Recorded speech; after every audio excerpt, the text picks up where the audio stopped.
stage. So, let's get this party started there. Good. All right. Well, we've had some great voice actors, I think, in our time. I think you guys will agree. But our first three guests are some of the most heroic gathering of voices we've had at MEFCC. Whether it's Noctis from Final Fantasy, Spider-Man, or even Saitama, One Punch Man, these guys are everywhere. It's my pleasure to introduce you to Max Mittelman, Robbie Damon, and Ray Chase. Welcome, guys. Come and have a seat just over here for us, fellas. That'd be fantastic. Great to have you guys here. Thank you very much. Okay, fantastic. You want to take the end seat as well? That'd be great. Lovely stuff. All right, moving on to our next guest star. I'm not going to lie. It's a con, darling. One of the nicest people out there, a mega cosplay star and gamer. Please give a huge round of applause to Alodia! Woo!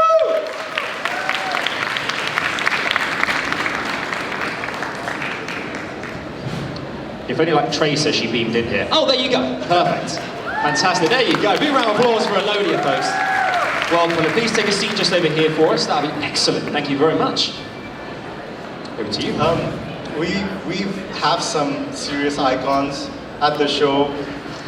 We have been seriously lucky with our roster this year. And our next guest is no exception. He is the Power Ranger in my eyes. People, Jason David Frank!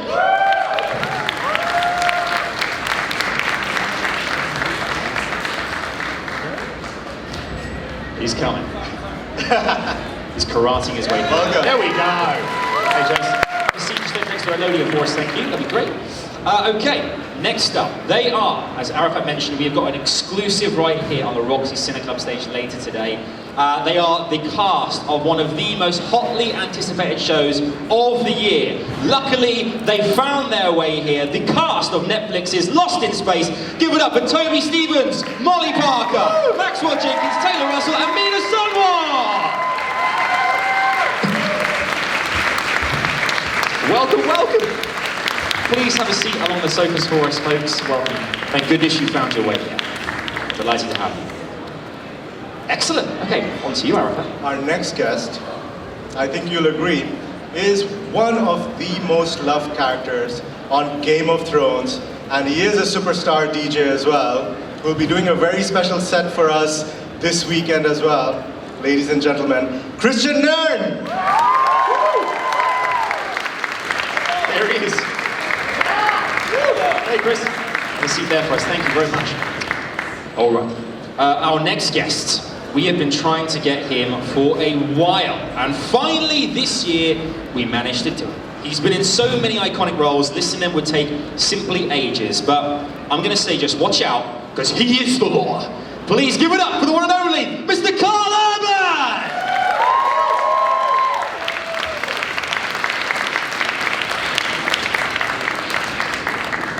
Final guest to come up, any guesses?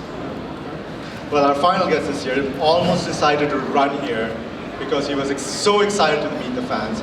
He was literally holding up this curtain right now when he came in because he was so excited. He is the fastest man alive after all. Ladies and gentlemen, Ezra Miller!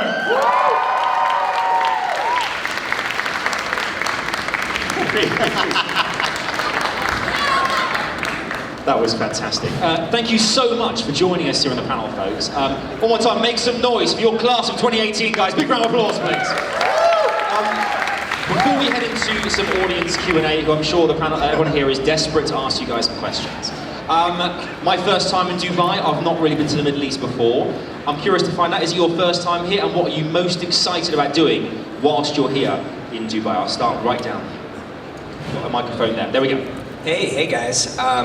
It is my first time in Dubai, and I think I'm most excited. We're thinking about taking an excursion and doing some sand dune stuff and some riding camel stuff, and I'm really excited about that. Yeah. Excellent. Yeah. Excellent. Yeah, we come as a trio, so I'm excited about the same stuff he is. Same here, and premiering our show in the Middle East for the first time later today, tomorrow on the stage. Yeah, come check it out. Excellent. Cool. Thank you. Look, there's a microphone between you and Jason there, Alodia.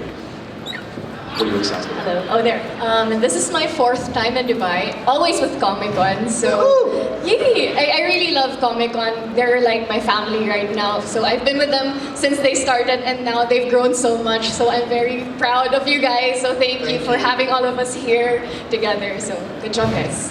Thanks, sir. That's great. Thank you. Thank you. Well, I'm very excited to be here. My first time in Dubai.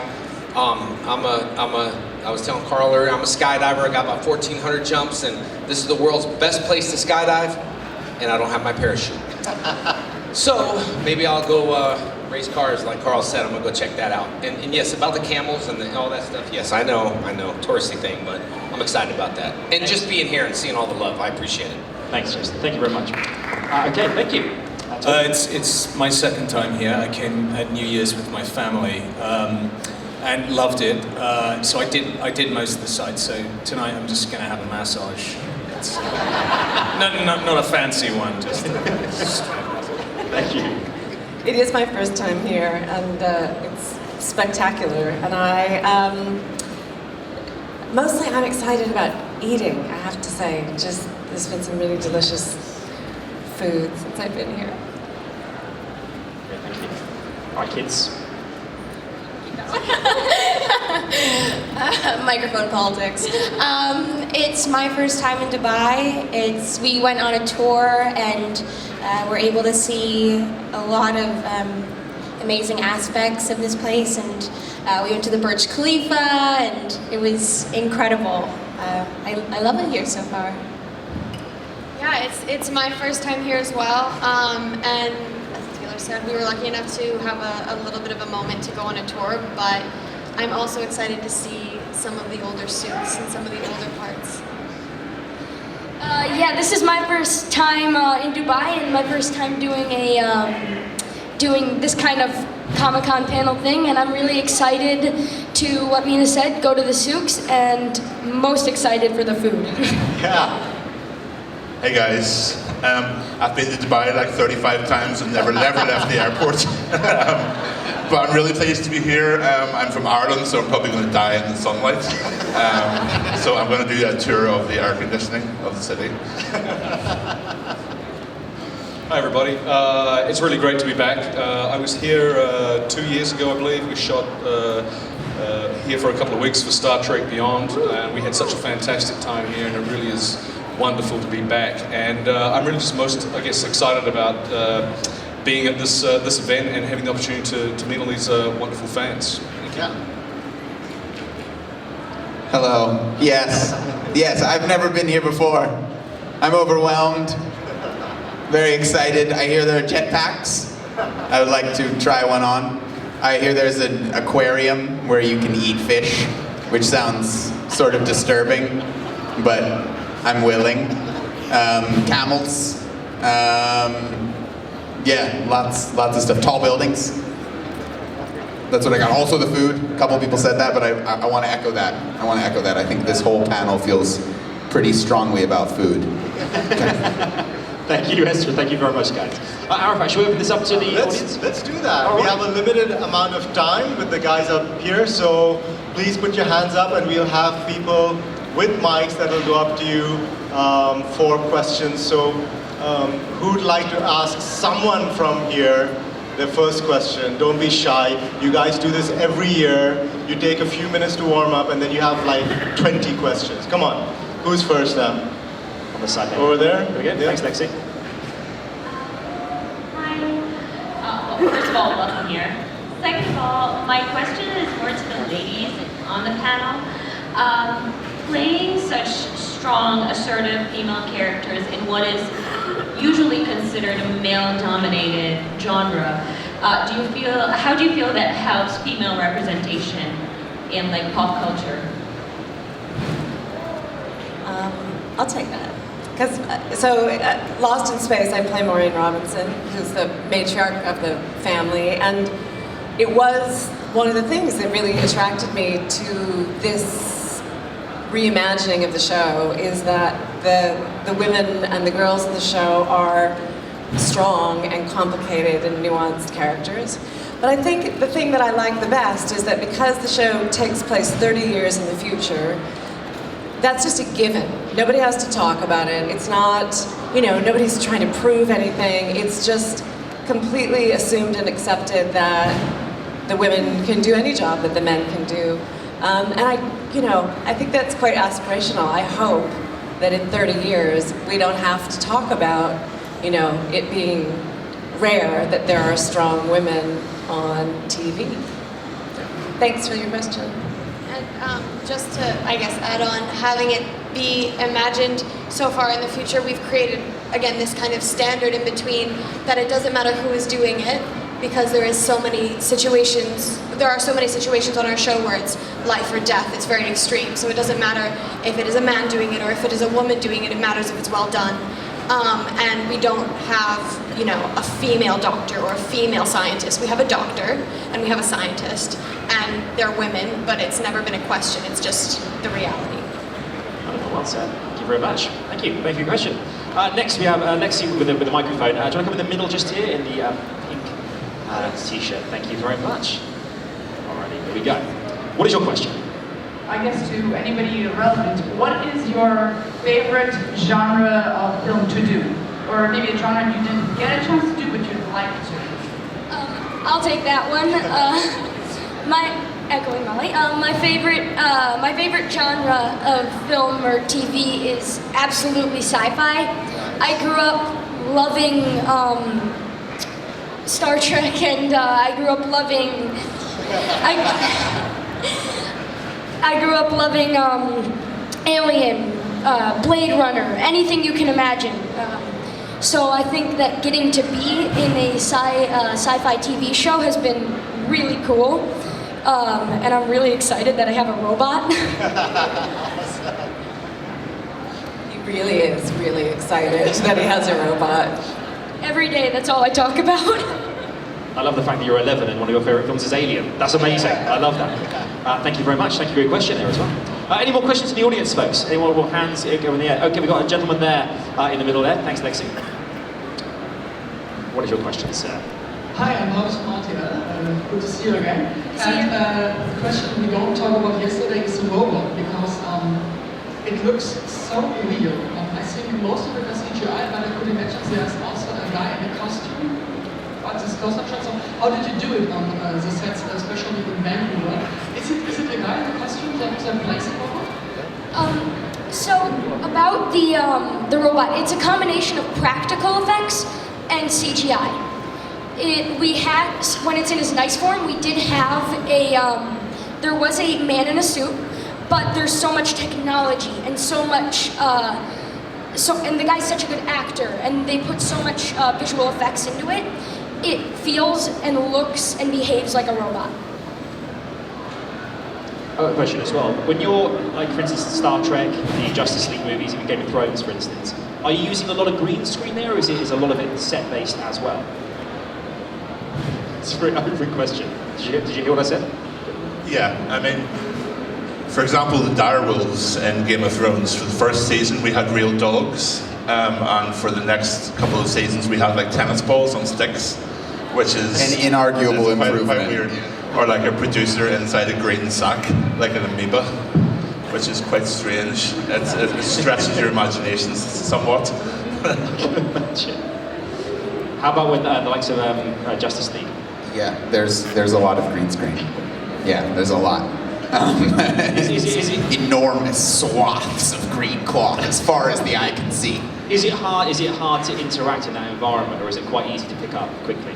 I love it. I know, I understand why people don't love it, because I imagine, it can be hard. I personally, for me, acting is like playing make-believe in a very literal sense, and that's it's more than I had to work with as a 6-year-old. So yeah, I find it very fun to project images with my imagination and then interact with them. That's just me.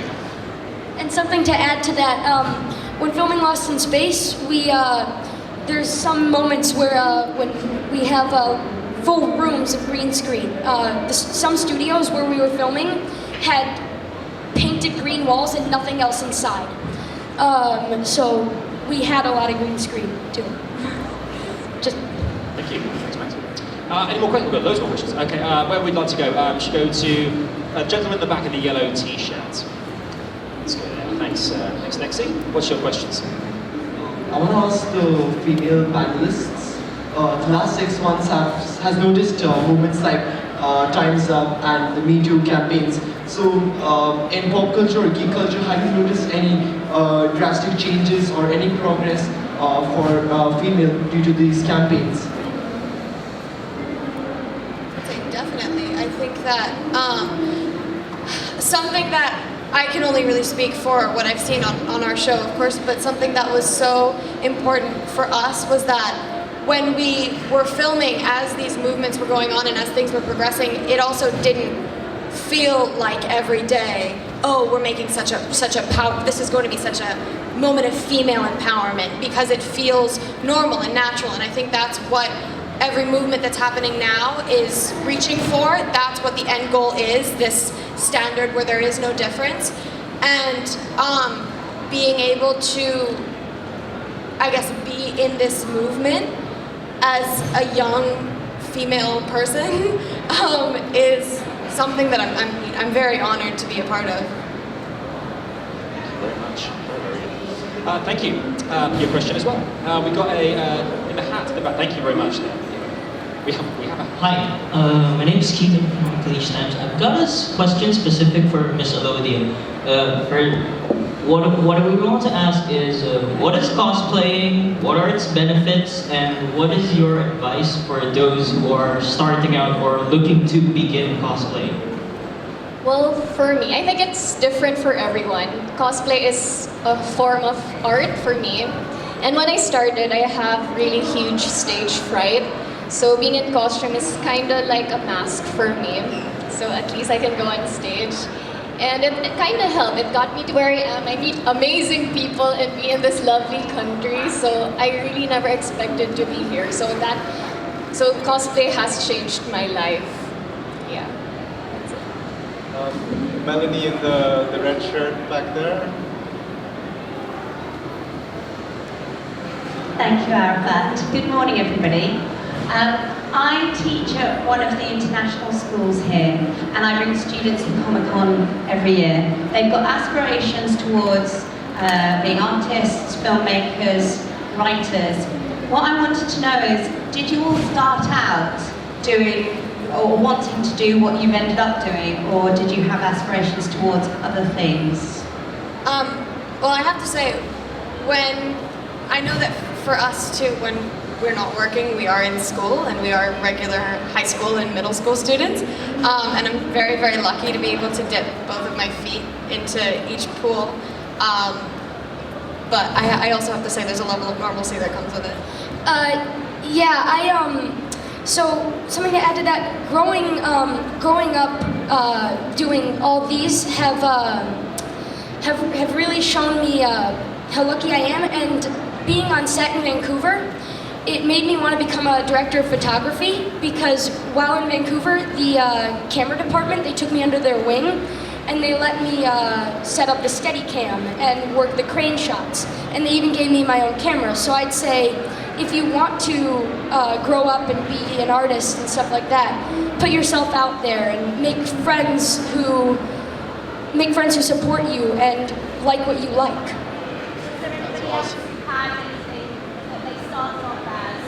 I was a pre-med student for 4 years. And, after 4 years, I decided to jump ship and switch to theater. And I did it because I love acting. That's what I'm passionate about, and I was kind of holding back and not allowing myself to pursue that, because I thought I would get a degree that mattered, whatever that meant, because I wasn't going to use my biology degree anyway, so it was very weird. But yeah, I finally took the plunge and did it, and it panned out, and so I'm happy I did that. I'm happy I followed, my passion.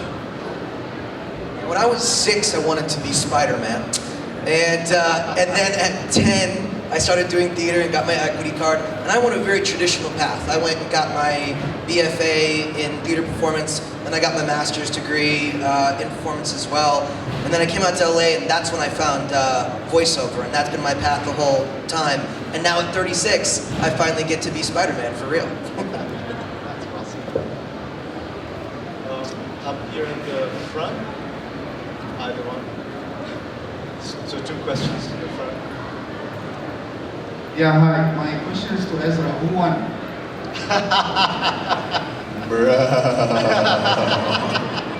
What are you talking about? It's a long-standing debate in comics history. You should read their various comics where the race happens, and you can draw your own conclusions from there. I don't want to brag. Flash wins, I hope. Thank you. I have 2 questions, one for Ezra and one for Karl. Ezra, I know you cannot talk about this, but what can you tell us about Flashpoint? Is it going to be a direct adaptation of the comic book itself, or is it going to be something different? If you can tell us anything about it. Probably won't be panel for panel. But I'm so excited about this movie, and hopefully it comes soon. My question. We'll remain excited. Yeah. Yes. I would always support DC. Wonderful. Excellent. Yeah, thank you. My question to Karl, can we please have a Netflix or any, I judge the Dredd series because I'm a big fan of that movie, and I really want to see as a series of this character, a Netflix series or something like this. So, is this possible? Yes, it is possible.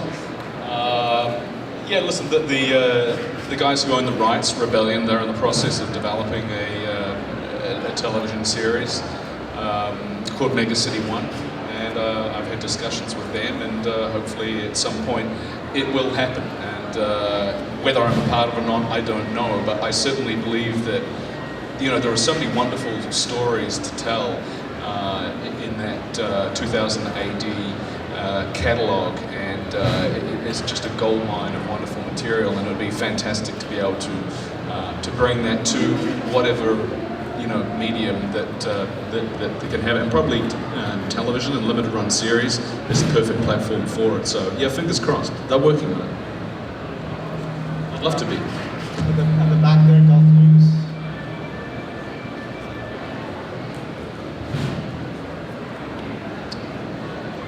You read the question, Erica?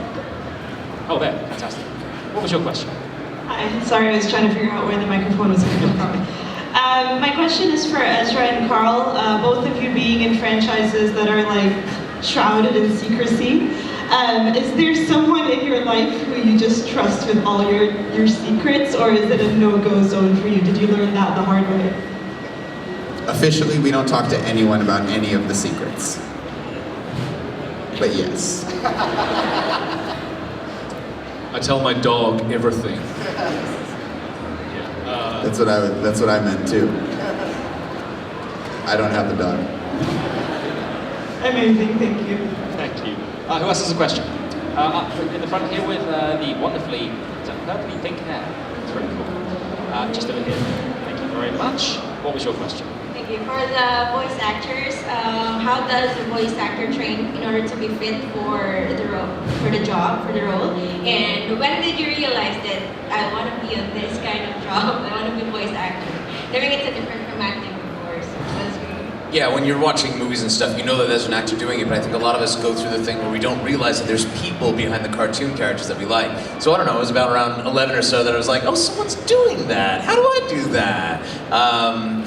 Training regimen is really hard. 100 push-ups, 100 squats. I made your joke for you, One Punch Man. Don't worry about it. Yeah, I always tell people that ask, voice acting, it's the acting part first. So I would say go to whatever local resource you have, whether it be your high school or your college or community theater, and get that training first. And then once you get that skill set, then you can move on and start working on your voice to sort of specialize for your skills. For me, it was when I moved to LA and did a couple years of on-camera stuff and realized that I was more castable as a voiceover actor. So it doesn't matter your age, your sex, the color of your skin. We are the original colorblind casting. So it's really fun in that aspect, and that's just sort of where I found my footing and moved on from there. But are there specific vocal warm-ups that you can demonstrate for us now? Oh yes, I would love to. No, but I do warm up. You got one. this is one I do.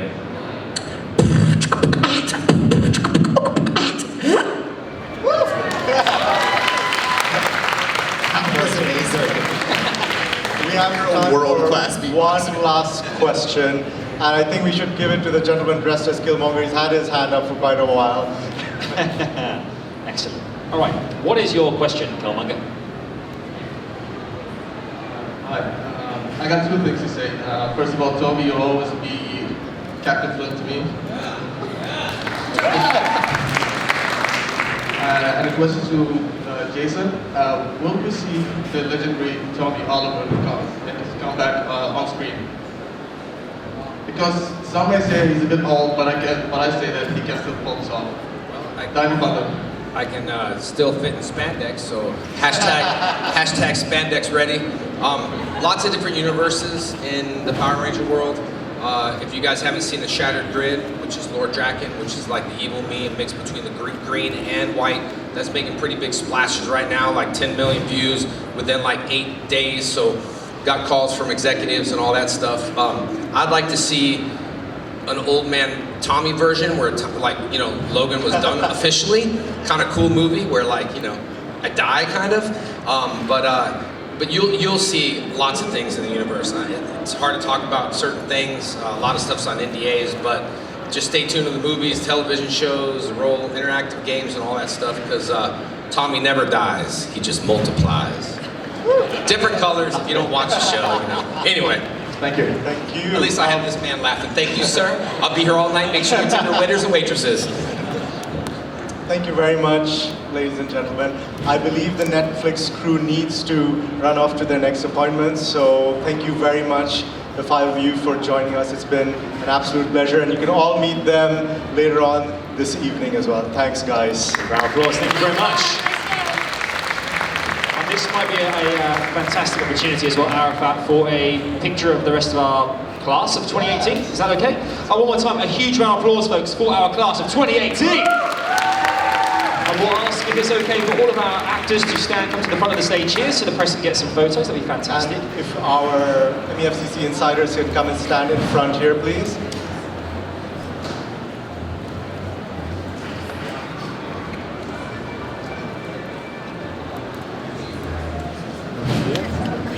Guys, you need to be looking that way towards the camera.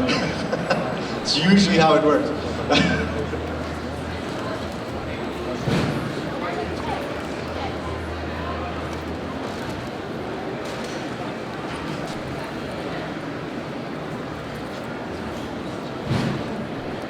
MEFCC insiders, you literally have 30 seconds before the guys have to go off. So let's get in line and take that picture.